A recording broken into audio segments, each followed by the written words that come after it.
A sigh lingers in the atmosphere, a breath that's been held for far too long.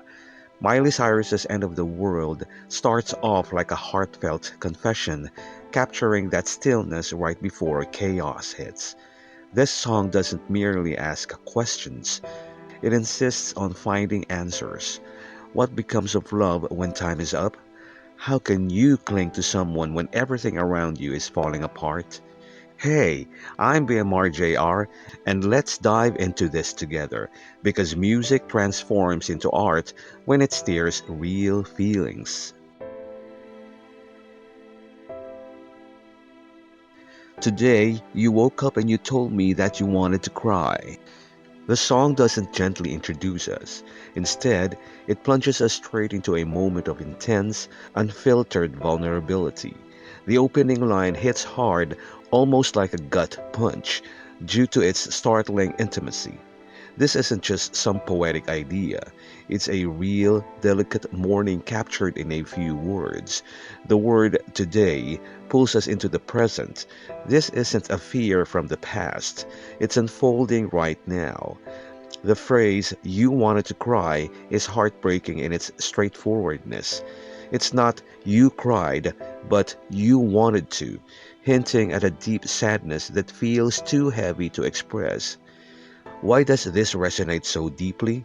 Because it's not about major tragedies. It's about the quiet, personal struggles we all encounter. These are the moments that don't make the news but leave us feeling empty inside. The sky was fallen like a comet on the 4th of July. Here, Miley blends beauty and catastrophe. A comet on the 4th of July should be spectacular, fireworks, celebration. It's destruction disguised as spectacle. The sky isn't just falling, it's falling with style, which makes it even more terrifying. This line captures the surreal horror of modern existence, where doom feels both imminent and absurd. This isn't just about external doom, it's about internal crisis. When the world outside mirrors your unraveling, where do you even stand? Baby, you've been thinking about the future like it's already yours. Now, the tone shifts from despair to something more insidious delusion. There's a heartbreaking irony here, planning for a future you might not have. The phrase, like it's already yours, suggests entitlement, but also desperation. It's the way we all cling to plans, routines, and promises as if they are guarantees, even when the ground is shaking beneath us. This is a defense mechanism. If we pretend we have control, maybe we can outrun the dread. But Miley's about to dismantle that illusion. Show me how you'd hold me if tomorrow wasn't coming for sure. This is the emotional core of the verse, a challenge, a test, and a plea all at once. The challenge, show me, prove your love isn't conditional on time. The test, would you still hold me if there was no reward, no later? The plea, in the face of oblivion, be here with me now. Most love exists in the after this, we'll be okay, we'll figure it out. But what if there is no after? This line strips away every excuse, every postponement of tenderness. It's asking, can you love me without a future to lean on? Let's pretend it's not the end of the world. The chorus isn't just a hook, it's a coping mechanism.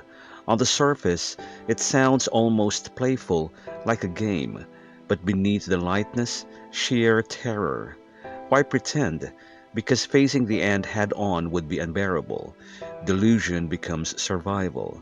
The recurring oh mimics the cyclical obsessive nature of anxiety, a thought loop you can't escape. This isn't optimism, it's performative hope, the kind we use to talk ourselves off the ledge. The sky has fallen, fallen like a comet now.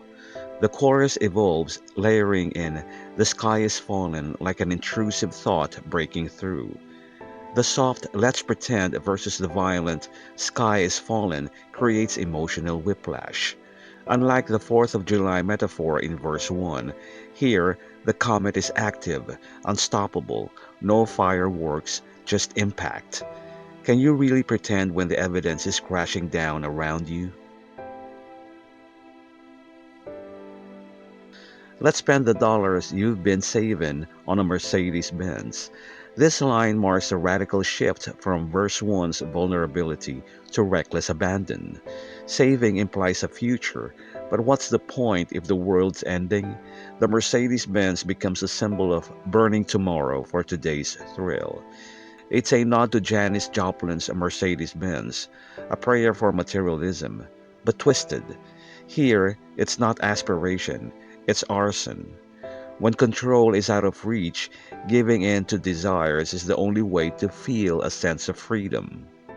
And throw a party like McCartney with some help from our friends. The Beatles reference is deliberate. McCartney equals timelessness.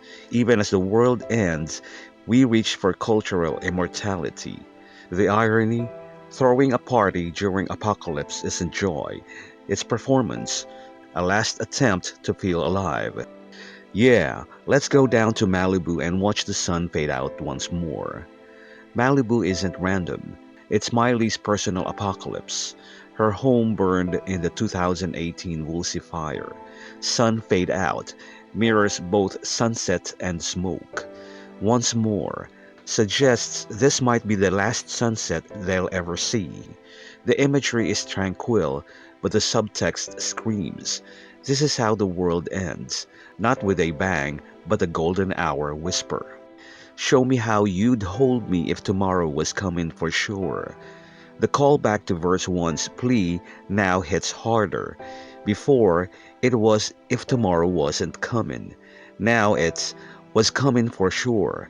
The end went from possible to inevitable. Holding someone is easy when you have time, but when seconds remain, do you clutch or let go? Ooh, let's go to Paris. I don't care if we get lost in the scene. Paris symbolizes romantic idealism, the last fantasy before the end. But the key phrase, get lost in the scene. This isn't about Paris, it's about dissociation. She's not seeking love, but oblivion, a postcard perfect distraction from doom. Paint the city like Picasso would have done in his dreams. Picasso didn't paint reality, he fractured it. This line admits the truth. There, Paris is a cubist hallucination, all jagged edges and distorted perspectives. If you can't fix the world, rearrange it. But the subtext screams, this isn't creation, it's desperation. Do the things that we were way too terrified of before. The death of fear, because death wins anyway. Bucket list nihilism, skydiving, secrets, sins. What's left to lose? But terrified is the operative word. This isn't courage, it's the absence of consequences. The real horror? Without fear, are we even ourselves anymore? Oh, I want to take you to Nirvana. We can take it too far. Nirvana, enlightenment, the final release from suffering. Can take it too far is a lie.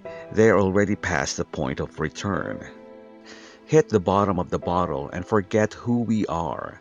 Not just drinking, self erasure.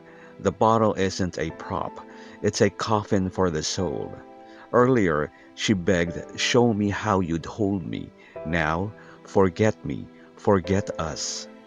Hold me close, you know tomorrow isn't coming for sure. After nihilism, after escapism, a raw plea for intimacy. The bridge starts with running, Paris, and ends with clinging, hold me. If nothing matters, why does love still hurt?